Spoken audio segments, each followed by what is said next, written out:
ይህ የምፅዓቱ አዋጅ ነጋሪ አገልግሎት ወቅታዊና ዕለታዊ ወጎችን በማቅረብ ትንታኔ የምንሰጥበት የተለያዩ እንግዶችንም በመጋበዝ የምናቀርብበት መድረክ ነው።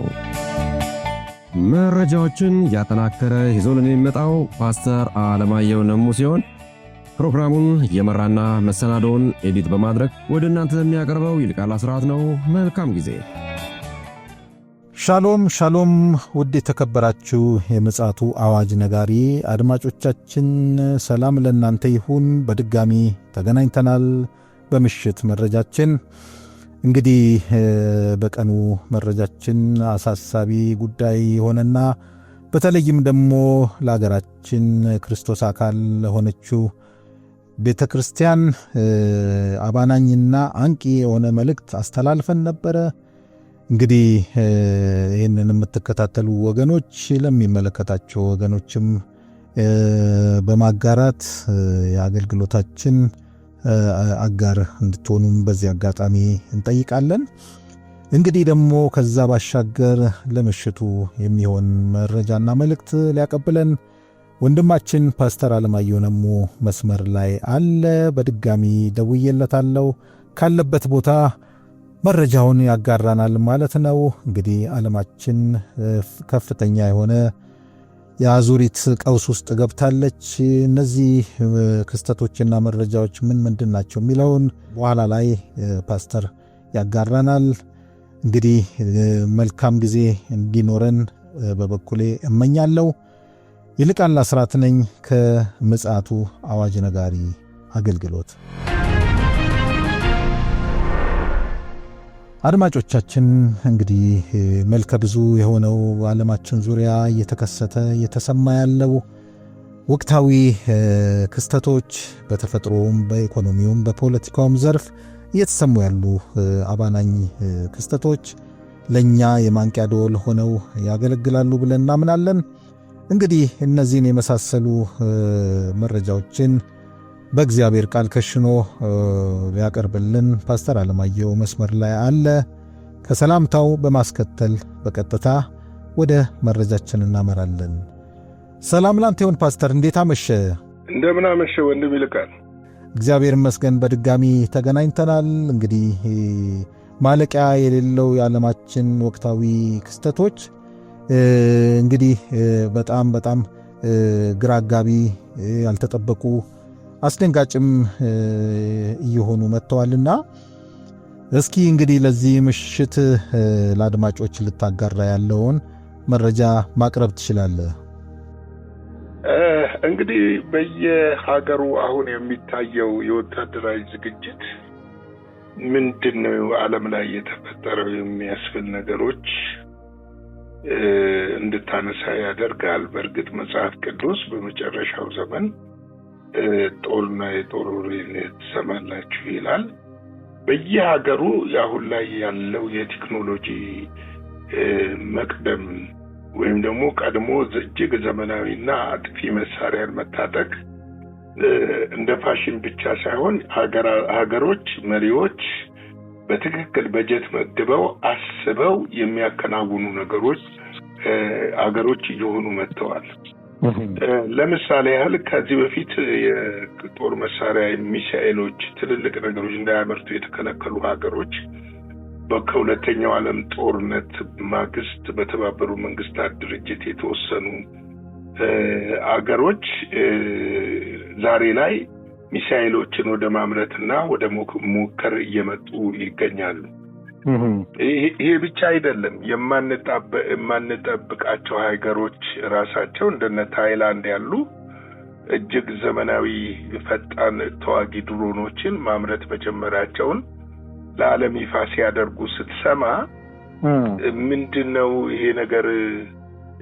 ድሮ የተባበሩ መንግስታት ድርጅት ሰላምን ለማስከበርና አንዳንድ ነገሮችን በጋራ የመወሰን ነገር አለ። በተለይም ደግሞ ፕሬዚደንት ዶናልድ ትራምፕ ወደ ስልጣን አሁን ከመጡበት ጊዜ ጀምሮ እዛም ትንሽ ቀደም ብሎ በዩክሬን የሩሲያ ዩክሬን ጦርነት ከተነሳ በኋላ እንደዚሁም ደግሞ የኢራን እስራኤል ጦርነቶች ከተነሱ በኋላ የምናያቸው ነገሮች እጅግ ከባድ የሆነ የጦር መሳሪያ ግዢዎች፣ የጦር መሳሪያ ምርቶች፣ ዘመናዊ ሮኬቶች፣ ዘመናዊ ሚሳኤሎች፣ ሱፐርሶኒክ የሆኑ አንዳንድ ሀገሮች ደግሞ የኒኩለር አቅማቸውን የማሳደግ ኒኩለር ተሸካሚ የሆኑትን ሚሳኤሎችን እጅግ ፈጣን በሆነ አቅም እንዲደራጁ ማድረግ እነዚህ ነገሮች በጣም እየጨመሩ መጥተዋል።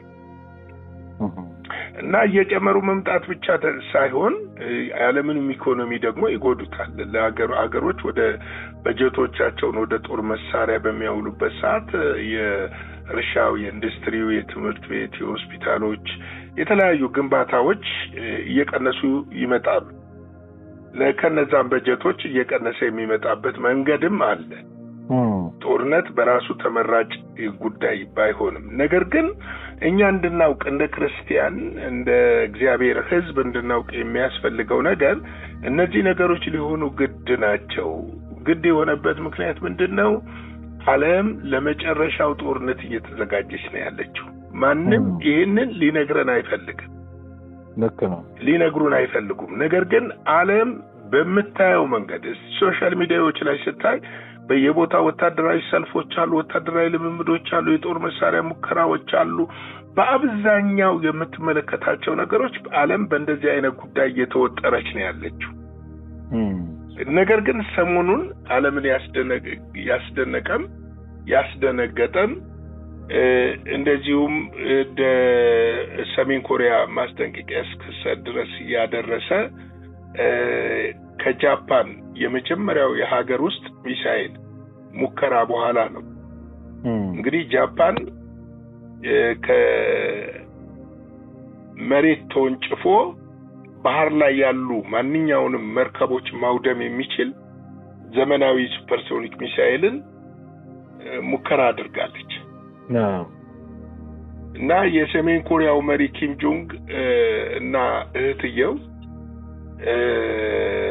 በታሪክ የመጀመሪያ የቀጥታ ሚሳኤል ሙከራ በራሷ ግዛት ውስጥ ካካሄደች በኋላ ፒዮንግያንግ ወታደራዊ ምላሽ እንደምታጠናክር አስጠንቅቀዋል።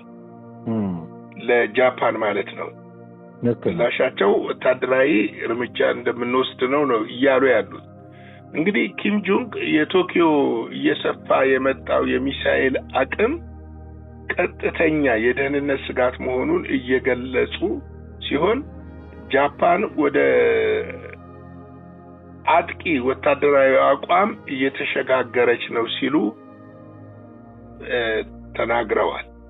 እንግዲህ አጥቂ ማለት ከመከላከል ወደ ማጥቃት የሚሸጋገር ወታደራዊ አቅምን እየገነባች ነው ማለት ነው።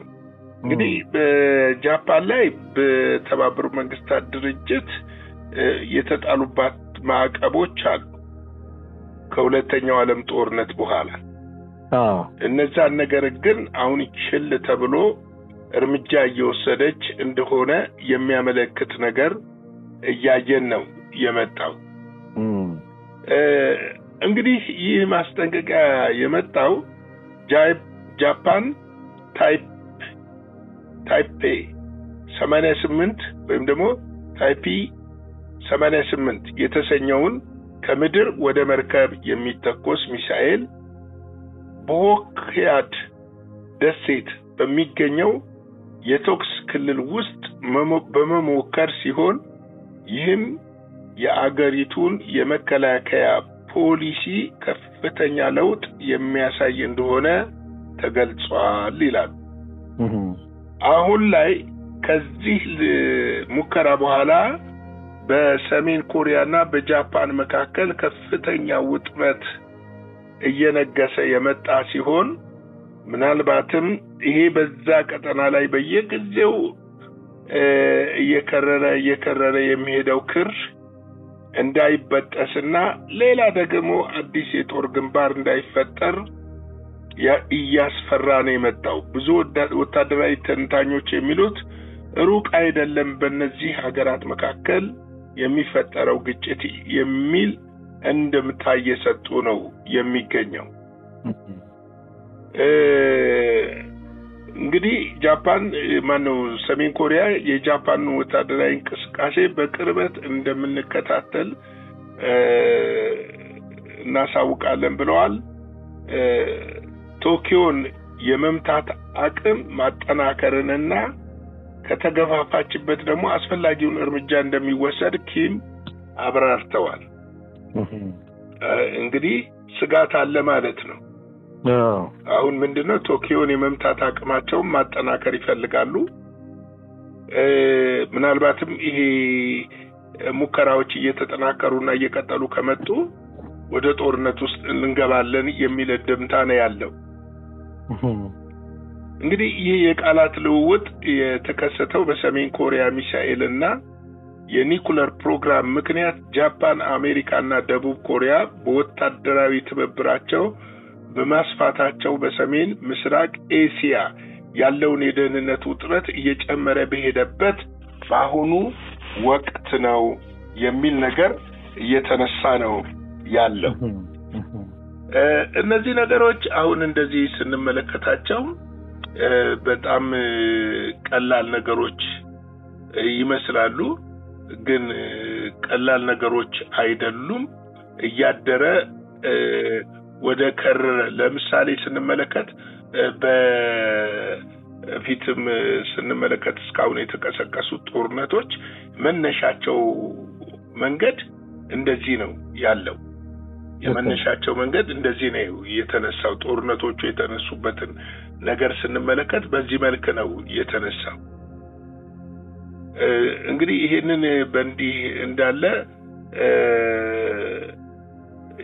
ጃፓን ደግሞ የአየር ክልሏን ለማስከበር ከቻይና አየር ኃይሎች ጋር የተኩስ ልውውጥ ባይፈጠርም ከፍተኛ የልውውጦች የቃላት ልውውጦችና ግጭቶች ተፈጥረዋል።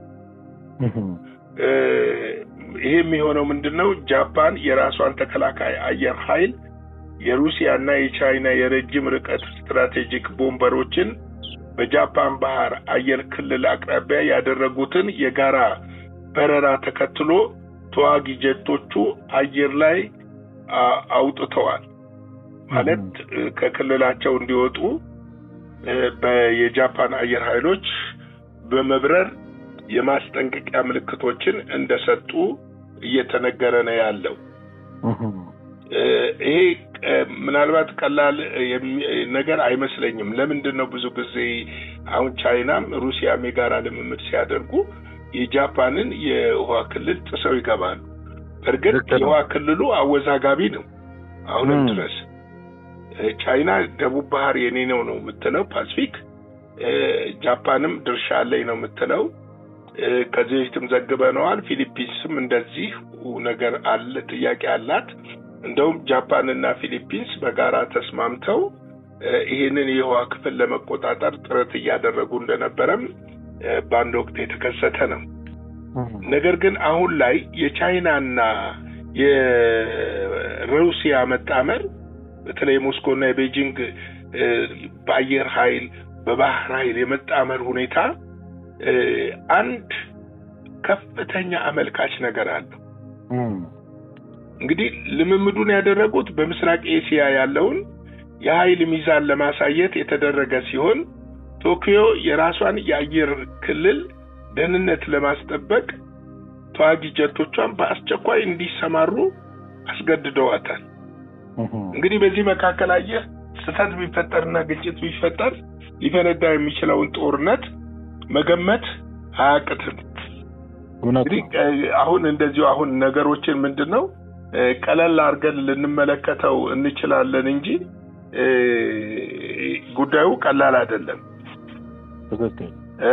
ይሄ በእንዲህ እንዳለ ደግሞ ቻይና አንድ ከባድ ሳተላይት ከህዋ ውስጥ አምጥቃለች።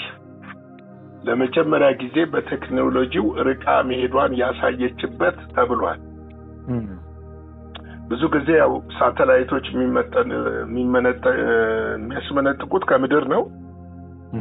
ነገር ግን ቻይና ከባህር ላይ አድርገዋለች። ስለዚህ በቴክኖሎጂ የበላይነቷን እያመለከተች ነው ያለው። እንግዲህ ከዚሁ ቀጠና ሳንወጣ ዩክሬንንና አውሮፓን ያስደነገጠ ደግሞ አንድ ወታደራዊ ድርጊት በሩሲያና በሰሜን ኮሪያ ተካሂዷል። እንግዲህ የኮሪያ ወታደራዊ መረጃ ባወጣው መግለጫ መሰረት የሰሜን ኮሪያ የሮኬት ጦር አባላት በምዕራብ ሩሲያ በኩል ወደ ጦርነቱ ለመቀላቀል የመጨረሻ ዝግጅታቸውን አጠናቀዋል ይለናል። ይህ ሰራዊት ወደ ምዕራብ ሩሲያ ቮሮኖዚ ክልል በመጓዝ ከሩሲያ 112ኛ የሚሳኤል ብርጌድ ጋር ተቀናይቶ የሚሰራ ይሆናል የሚል ነገሮች ዘገባዎች በይፋ እየወጡ ይገኛሉ። ይሄ ስናየው ቀላል ይመስላል።